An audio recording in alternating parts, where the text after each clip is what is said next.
అసలు ఇలా ఉన్నారేంట్రా బాబు! అసలు మీకు ఇలా చేయడానికి ఎవడిచ్చాడురా హక్కు? నాకైతే అర్థం కావట్లేదు.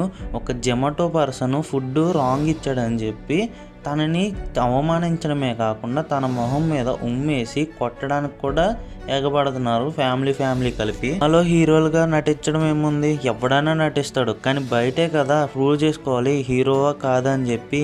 నువ్వైతే 100% జీరోవే, హీరో అయితే అస్సలు కాదు. అంటే నువ్వు అంత లోకుగా చూస్తున్నావు అంటే నీ క్యారెక్టర్ ఎలాంటిదో మాకైతే అర్థమైపోతుంది. నువ్వైతే 100% జీరోనే, హీరో అయితే అస్సలు కాదు. నీకేంటి తెలుస్తుంది? నువ్వు ఏసీ రూమ్ లో కూర్చుని హాయిగా ఆర్డర్ పెట్టేస్తావు. బయటకు వచ్చి చూస్తేనే కదా నీకు తెలుస్తుంది ఒక డెలివరీ పర్సన్ ఎంత కష్టపడుతున్నాడు.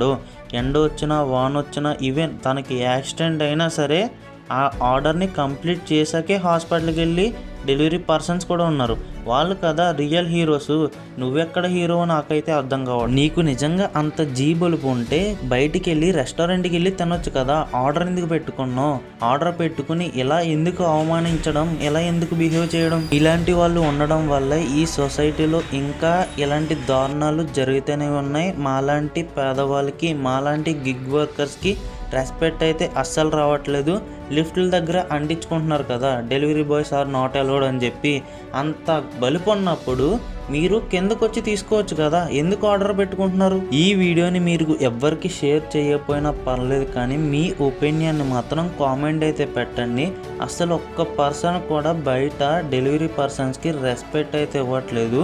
రోడ్డు మీద వెళ్తున్నా ఆపి కొడుతున్నారు, తిడుతున్నారు, వాళ్ళు ఇష్టం వచ్చినట్టు బిహేవ్ చేస్తున్నారు. అసలు డెలివరీ పర్సన్స్ అంటే మీకు అంత లోకువ ఏంటి? అసలు ఏమైంది? మీ ప్రాబ్లం ఏంటి? కామెంట్ అయితే పెట్టండి మీ ఒపీనియన్ని. మీకు నిజంగా అంత జీబులుపు ఉంటే నీట్గా రెస్టారెంట్కి వెళ్ళి ఆర్డర్ పెట్టుకుని మీకు నచ్చినన్ని మాటలు మాట్లాడండి.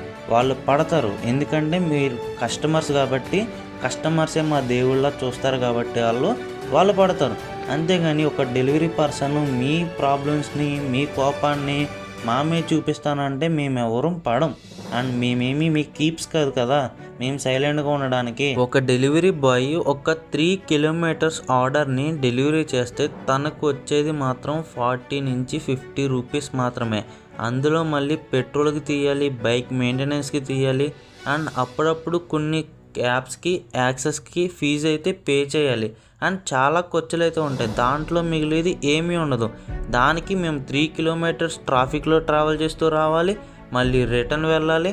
దారిలో ఏదన్నా యాక్సిడెంట్ అయినా మాకు వచ్చేది ఏముండదు. మా లైఫ్ని రిస్క్ చేసి మేమైతే డెలివరీలు అయితే చేయాలి. వెరీ సింపుల్గా ఎలా చెప్పేస్తారు, భయ్యా 5th ఫ్లోర్ భయ్యా, వచ్చే భయ్యా మెట్ల మీద వచ్చే నీట్గాని, లిఫ్ట్ అయితే పనిచేయదు అని చెప్పేసి మీరు అయితే చెప్పేస్తారు. కానీ మేము 5th ఫ్లోర్ వరకు వచ్చి మీ డోర్ దగ్గర మీకు ఆర్డర్ ఇచ్చి మేము రిటర్న్ వెళ్ళినందుకు మహా అయితే మాకు 10 రూపాయల నుంచి 20 రూపాయలు మాత్రమే పర్ ఆర్డర్కి మిగులుతుంది. మా కష్టాన్ని మీరు గుర్తించి మాకు ఒక 10 రూపాయలు ఎక్స్ట్రా ఇవ్వడమో, లేదా మాకు ఒక వాటర్ గ్లాస్ ఇవ్వడమో అలాంటిది ఏదో చేయడం మానేసి రివర్స్లో మా మీదే దౌర్జన్యం చేసి మమ్మల్ని కొడుతున్నారు.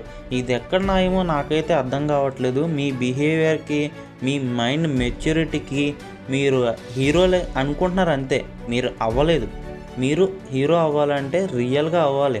సినిమాలో ఏముంది, ఎవడైనా నటిస్తాడు. వాడికి గెటప్ వేసి ఒక క్యారెక్టర్ ఇస్తే వాడు హీరోనే. ఒక్కరోజైనా మనిషిలా బ్రతికి చూడు, అప్పుడే నీ లైఫ్కి ఒక అర్థం ఉంటుంది. ఒక కామన్ పర్సన్కి వాల్యూ ఇవ్వడం నేర్చుకో. నీకంటే అమ్మ బాబులు సంపాదించారు కాబట్టి సినిమాలు తీసుకుని హీరో అయిపోయావు. మరి అందరికీ అలా సాగదు కదా.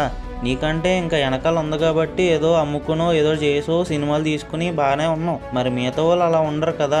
మేము రూపాయి పో చేసుకునే కదా మేము తినాలి, మా అప్పులు కట్టుకోవాలి, పిల్లల్ని చూసుకోవాలి, చాలా ఉంటాయి కదా. ఈ న్యూస్ మీద మీ ఒపీనియన్ని కామెంట్ అయితే చేయండి. అండ్ ఈ వీడియోని లైక్ అయితే చేయండి, మీ ఫ్రెండ్స్ అండ్ ఫ్యామిలీకి షేర్ చేయండి. డెలివరీ పర్సన్ ఎవరైనా ఉంటే కంపల్సరీ ఈ వీడియోని చూపించండి.